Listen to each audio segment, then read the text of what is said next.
Hello and welcome to Maharashtra Roundup, bringing you the week's key updates and major decisions from the Maharashtra government.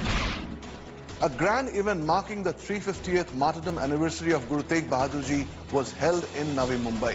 The event was attended by Union Home Minister Amit Shah, Chief Minister Devendra Fadnavis, Deputy Chief Ministers Eknath Shinde and Sunetra Pawar. In his video message, Prime Minister Narendra Modi highlighted Guru Tegh Bahadur's courage and unity, urging the youth to follow his ideals. Amit Shah called the Guru's sacrifice an inspiration for humanity.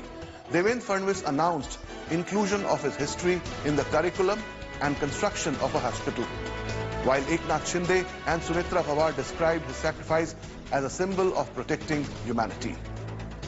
जब हमारे गुरुओं ने त्याग की पराकाष्ठा की, तब उस दौर में हमारी सामाजिक एकता की बहुत बड़ी भूमिका थी। 9वें गुरु तेग बहादुर जी हिंदू धर्म और हिंदुओं को बचाने के लिए शहादत न देते तो आज विश्व में कोई हिंदू बचा नहीं होता। नई मुंबई के परिसर में हम लोग एक अस्पताल बनाएंगे और उस अस्पताल का नाम हमारे 9वें गुरु तेग बहादुर साहिब जी के नाम से होगा। वो अस्पताल उनकी शहादत की याद ये हमेशा हमको देता रहेगा। गुरु तेग बहादुर जी ने साबित किया कि एक अकेला इंसान भी अगर सत्य पर अड़िग हो तो सब अन्याय को, पूरे अत्याचार को रोक सकता है। उनके प्रवचन और भजन गुरु ग्रंथ साहिब में भी शामिल हैं। उनके बलिदान से पूरे भारत का सिख धर्म, शौर्य और त्याग की परंपरा अधिक मजबूत हुई है।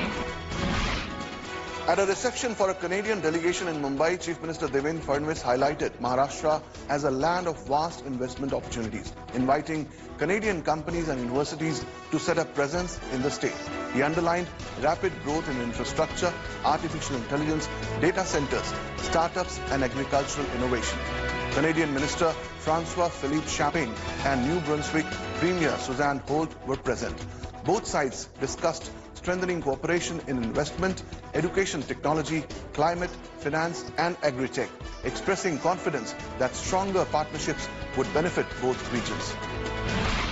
The 4th World Marathi Conference was held in Nashik, attended by Chief Minister Devendra Fadnavis, Deputy Chief Minister Sunetra Pawar and Minister Uday Samant, along with delegates from India and abroad. The 3-day conference focused on promoting Marathi globally.